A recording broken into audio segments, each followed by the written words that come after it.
What is up, everybody, and welcome back to another episode of Emphasis on Sports. As usual, I'm your host, Damon Anthony, and we're just going to kick it about sports here. So, look, if you're new, hit that like button, subscribe, check us out on all streamers. We're on Spotify, Apple, Amazon, iHeart. Look for Emphasis on Sports. This is what we do. We kick it every day. Not every day, but a lot. You know what I mean. Now, in the sports world, NBA rolling. There's a lot of good stories coming out of the NBA early in the season, which is really cool. A lot of different things. We know the Celtics are going to be good. We know teams like Oklahoma City, as good as they were last year, they were going to be good. Phoenix, Denver, those are going to be top tier teams. What we did not see coming, I'm going to tell you this: Cleveland Cavaliers are 13-0, y'all. Not only are they 13-0, but they're only the sixth team in NBA history to start a season 13-0. Now, out of the five before them, only one of them won a championship. So we'll see what that brings. But just the fact that they're 13-0 is actually kind of huge. I mean, this is a team that, they got into the playoffs last year, beat Orlando, they suffered some injuries against the Celtics, so they weren't able to move on there. But they're bringing back pretty much the same roster, just with a new coach. And Kenny Atkinson is doing a great job with that team. Has that guard play really, really well. Darius Garland, Donovan Mitchell, they're playing together really well. They're leaning on each other instead of one of them just wanting the ball and wanting to run the whole show. Is really good to see. Evan Mobley, he's stepping up. He, to me, seemed a little bit shy and I don't know, not really ready for the bright lights last year. He's trending up. I'll tell you that. We know Jared Allen's he's going to be a beast down on the boards. This Cleveland Cavaliers team, they may be pretty good going forward. That is, of course, yet to be seen because it is real early in the season. They still have 69 games to play. But at this point, they do look like one of those teams that has a bright future. We'll just have to see what happens there. Now, in the Western Conference, the biggest surprise to me, Golden State Warriors. They let Klay Thompson go. They brought in Buddy Hield. They're seemingly playing damn near everybody every night. They're sitting at 9-2 right now. Now, I'm going to tell you what, if you let them get into the playoffs, man, you got Steph. So as they get into the playoffs, man, look, close games, I'm going to take Steph over a lot of these players because he knows how to close them out. We saw the other night in Klay Thompson's return to Golden State. It was a great thing to see. The fans showed a lot of love. Everybody had captain's hats. Of course, they ran, a reel back of all the thank you Klay stuff and all of that. But you also saw Steph was like, man, this is my house. So if this team continues to play well, Steph's going to be able to say this is my house and do the night-night real often. And me personally, I'm looking forward to it. I just really want to see what this NBA season is going to have to bring because I think it's going to be a really solid season going forward. But I really don't lock in with the NBA until after the Super Bowl, to be completely honest with you. Just like I said, the Cavs have 69 more games. That's a lot of games. So I'll lock in more with that as the season goes, but I am watching and paying attention. Just stay tuned for more talk about the season. So on to the NFL. We are already into week 11. Last night, Washington Commanders lost to the Philadelphia Eagles 26-18 in a game that was pretty entertaining for a little bit. At the very end, I'll say in the fourth quarter, like last 6 minutes of the fourth quarter, Philly showed who they were and why picking up Saquon Barkley was huge. I've been seeing a lot of things about, Jaden Daniels regressed and all of those things. This is the thing that all of us have to remember. As good as they looked, as good as their season had been, now they're getting into the meat of it, and they're having to actually play really good teams. When you got to play the Giants, we got to play the Cowboys, stuff like those are teams they suck. But now they're in the meat of their schedule, so we're going to see what they're really made of. Right now, they're still sitting in the playoff picture, so it's not like we could count them out. As long as they continue to grow, they could be a problem later, but we got to see some more work out of their receivers. Last night, Philly's receivers locked Washington up, so got to see a little better job there. That's yet to come, of course. Philly, on the other hand, they're trending towards one of those dangerous teams. They're actually starting to look like a team that may be, may need to be reckoned with. I don't think that their coach is a very good coach, but they're a highly talented team, and sometimes you win despite the coach. All right, let's look at Sunday. Let's predict some games. Let's talk a little bit about these games. Now, first game up at 1 o'clock is one of the biggest rivalries of all times when it comes to sports in general. Green Bay Packers at the Chicago Bears. Now, coming into the season, I had a bigger expectation from Chicago. Chicago looks absolutely dreadful. They are going into the tank. It really looks like to me. Doesn't look like the players want Caleb Williams in there. Doesn't look like the coach has a lot of confidence in his team. So I see Green Bay walking in there and putting a thumping on them. The line right now is Green Bay -5.5. Give me Green Bay. Chicago doesn't look good, in Green Bay, they're a team that they have those playoff aspirations, potential Super Bowl aspirations. So they're going to come in there and they're going to roll. Give me Green Bay all day. Next game up, we got the Jaguars at the Detroit Lions. Detroit is currently favored by 14. Holy moly, that's a big number. Give me Detroit. I've been saying this for a couple weeks now. Detroit, to me, looks like the best team in the NFL. They definitely, they're a team that you can't come in there weak against them and expect to win. And Jacksonville looks like a weak team. Not 100% who's going to be at the quarterback. Is it Trevor? Is it Mac Jones? I don't think it matters whatsoever. I think Jared Goff bounces back from last week's game. Even though they won, he had kind of a bad outing. I think he comes out slinging that ball. I expect Detroit probably to put up 40-something points. Give me Detroit. Give me Detroit. They're dangerous. Next up, we're going to have the Minnesota Vikings at the Tennessee Titans. The line's currently Minnesota -6. This one isn't that tough. Give me Minnesota. Minnesota also needs to continue to charge for those playoff spots. They started the season off great. I remember I got a lot of shit for not making Minnesota the best team in the NFL. But there's more games to be played, right?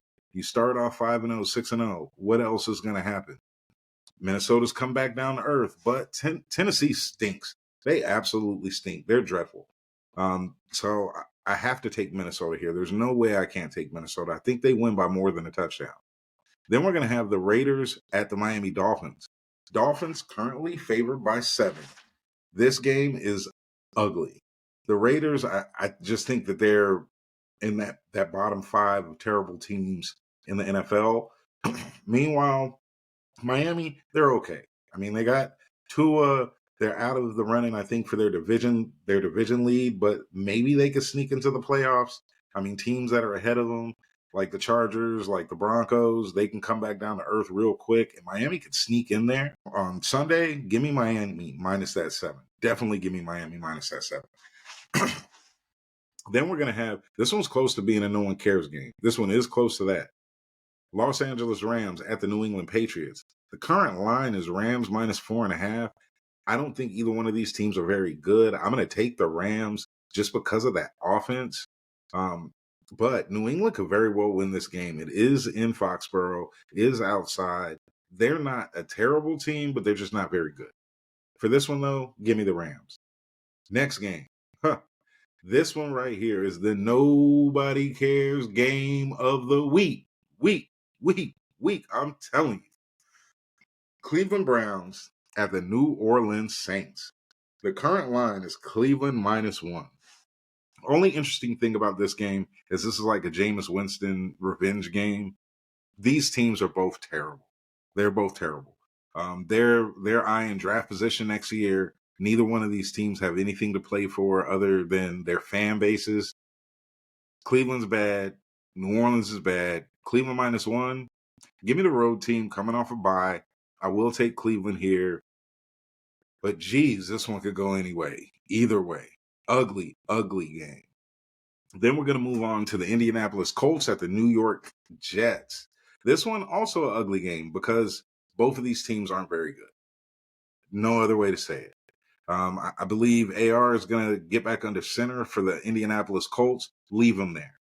Let him develop. You're not going to the playoffs. You're not a very good team. See what the young guy has. On the other side, on the Jets, man, get ready for next year. You're going to go ahead and have a pretty decent draft pick. Get ready for next year because this season is a wrap. The Jets just look abysmal. Right now, the Jets are favored by 4. Give me the Colts. Give me the Colts. Do I think the Jets will win? Absolutely. But I think it's a field goal game. I think that 4 is a bit much for both of these teams that just aren't very good. Stinky teams. Now, one of the biggest games of the day, there are 2 huge games on Sunday. One of the biggest games of the day is going to be the Baltimore Ravens at the Pittsburgh Steelers. Current line is Baltimore by 3. Give me Pittsburgh. Give me the home team on this one. What I'm seeing out of Pittsburgh, we know they have a good defense. We know they have a good coach. Now they have an offense. That's not something that's normal in Pittsburgh, at least not the last couple years. I think Pittsburgh is going to hold it down at home. No slight to Baltimore. Baltimore's going to walk in there ready to play. They got Lamar. They got King Henry. But the backside of their defense, that secondary there, pretty weak. And now you're going against a Pittsburgh team. Russ likes to throw that ball. You got George Pickens out there. Remember, they just went out and picked up Mike Williams. Let's see what happens. I'm still going to take Pittsburgh plus the 3. Pittsburgh to win at home. Love it. Next game, we're going to have Atlanta Falcons at the Denver Broncos. Current line is Denver by 2, -2. This one's a little shaky.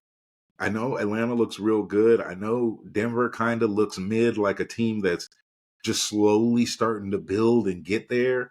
But one thing that they do have is a fantastic secondary. Atlanta likes to throw the ball. They're going to have to play against a pretty good defense. This Denver -2, that's a little tricky. I kind of like it. Give me Denver. Then, game that I'm personally looking forward to, Niners.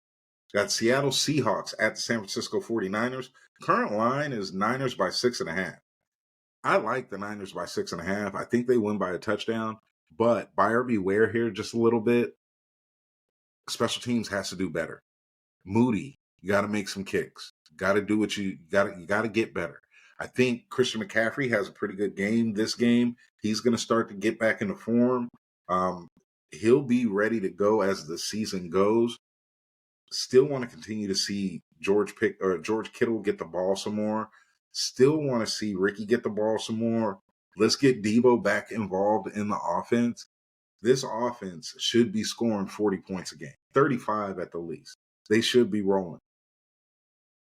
I'm not seeing that yet. I think we'll get there. Brock Purdy, he's having a good year. Let's just keep rolling. Defense is playing well. Special teams, not so much. On the Seattle Seahawks side, I don't think that they're one of those teams that you need to be scared of. I think they're just an okay team. And that's what they're going to be. So San Francisco -6.5, give me the Niners. Now the game of the day, the absolute game of the day, Kansas City Chiefs at the Buffalo Bills. Current line is Buffalo by 2. It's kind of an interesting line knowing that Kansas City is undefeated on the season. But they are in Buffalo. Buffalo has beat them the last 3 times in the regular season. We won't talk about what happens in the postseason.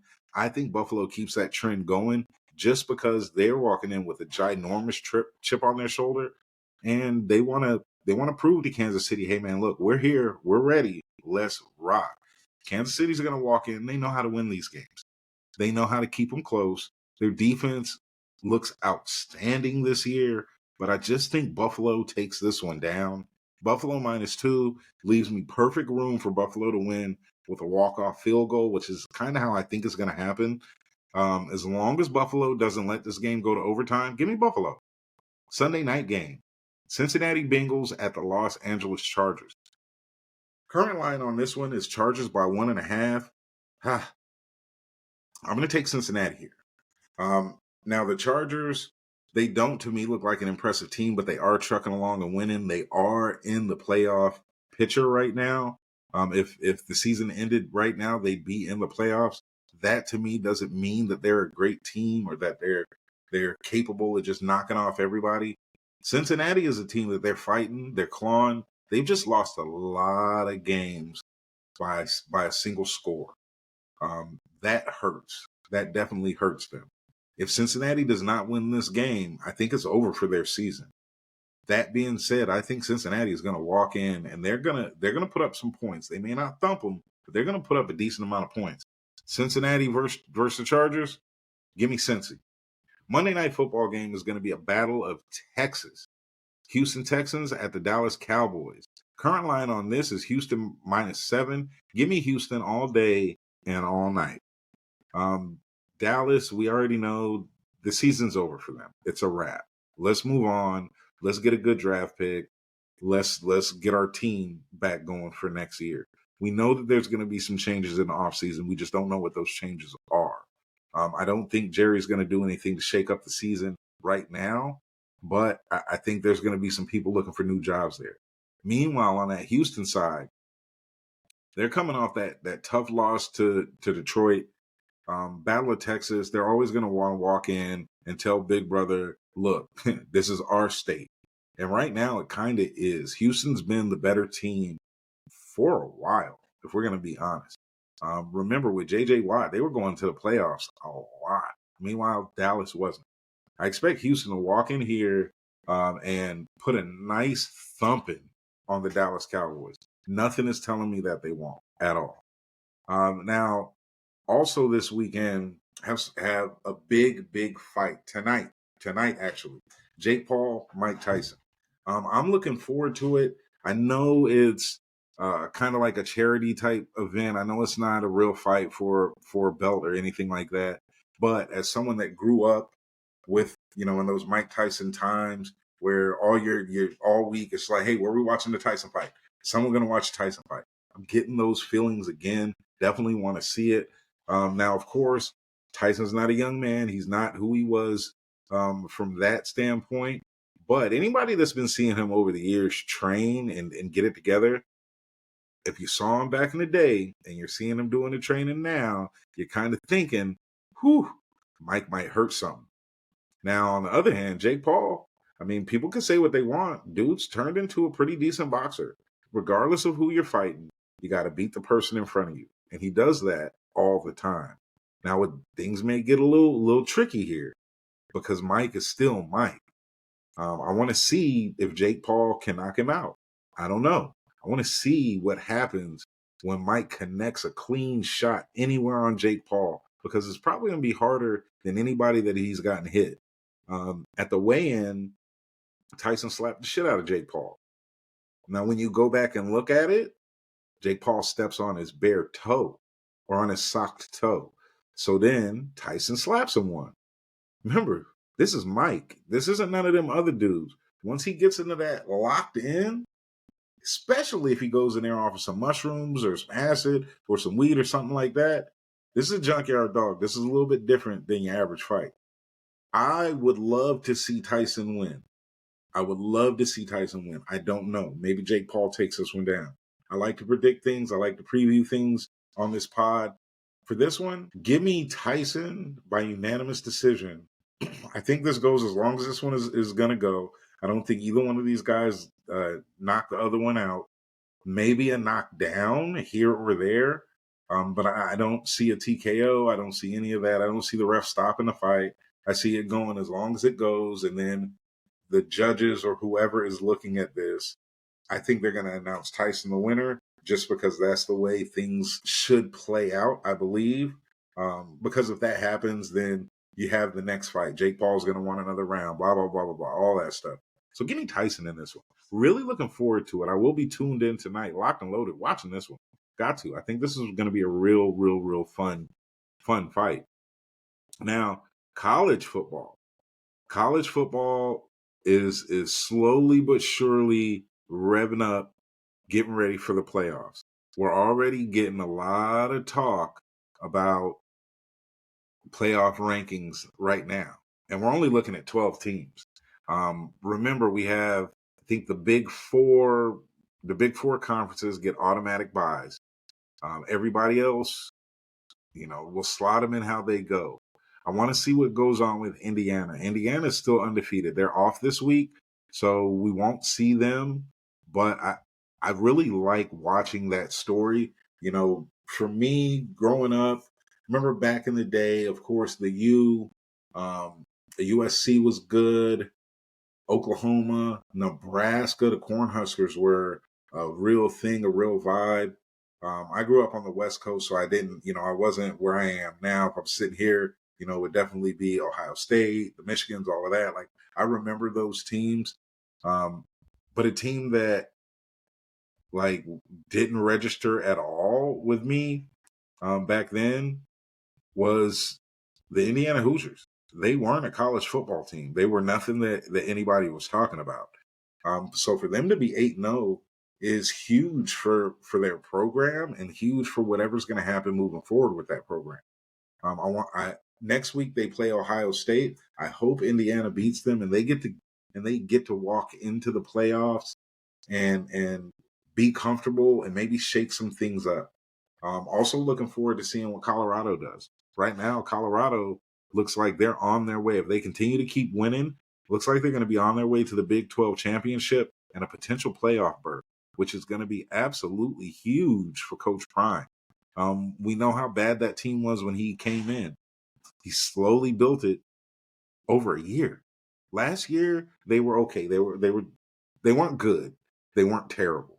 This year, they're coming out and they're doing their thing. They are doing their thing. And me personally, I like to see it. I know next year Shador is going to be gone. Travis Hunter is going to be gone. But this is a team that can have a bright future. Me personally, I hope that Prime stays with them. But you never know, especially with what's going on in Dallas. That's going to be a stay tuned moment. Now, big games on Saturday. Personally, I'm usually working Saturdays. I am off, so I'm going to be watching college football all damn day. 12 o'clock slot. Kind of looking forward to this Texas Arkansas game. I know Arkansas can put up some points. Texas is really good. Colorado and Utah. Can Colorado continue to do what they're doing? Colorado, remember, they're on TV every week, which is huge. That's huge to get that kind of exposure. So let's see what Colorado has this week against the Utes. The 3 o'clock set, there's nothing really that sticks out to me. Of course, I think there's going to be some really good games. There's a huge one later on in the day. 4:15, Missouri, South Carolina. That's a 23 versus 21. That one's going to be a pretty good game. South Carolina, they're looking really solid. Coach Beamer has those boys playing. I love the fact that he has a really good vibe with them. When you see stuff like that from a fan's perspective, it's just really cool because you don't really think about that. Nobody really thinks that these coaches really have those vibes with their players. But when you see it, you kind of understand why some of these coaches get really, really great players. Now, probably the game of the day, 7:30, Saturday night. The 7th ranked Tennessee Vols at the 12th ranked Georgia Bulldogs. That one, I'm tuned in, I'm ready, I'm locked and loaded. Georgia, we know what they are. They've been really good the last couple years. Ever since Kirby Smart's been there, they've been a powerhouse. Tennessee was one of those teams that back in the day, Peyton Manning, T. Martin, you see these teams and they were really good. Then they kind of went away. Them being back, I think, is good for college football because of the rivalries, because of just the theatrics of it all. Old Rocky Top, all of that stuff. This one, I think, is going to be a real good game. Right now, Georgia is favored by 9.5. Me picking this game, if I'm a betting man, I'm going to take Tennessee to keep it a little closer than that. Georgia will probably win this game since they're at home, but Tennessee is good enough to knock them off. I really do believe they are. College football is rolling, and I love it. I'm really, really looking forward to when the rankings, when everything comes out about who these 12 teams are. I really want to see what the hell is going to happen. I really want to hear all of the chirping and the crying from some of these programs, especially some of these big programs who are probably not going to make it.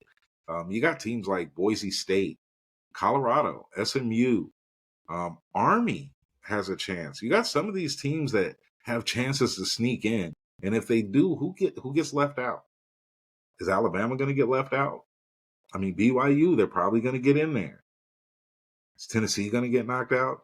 These upcoming games are really, really huge for these teams because you can't keep losing. There's going to be a team or two that's going to get in with 2 to 3 losses. Don't lose one of these upcoming games and end up out of the playoffs. That would be a hurt piece for most of these teams. Well, look, that's it for me.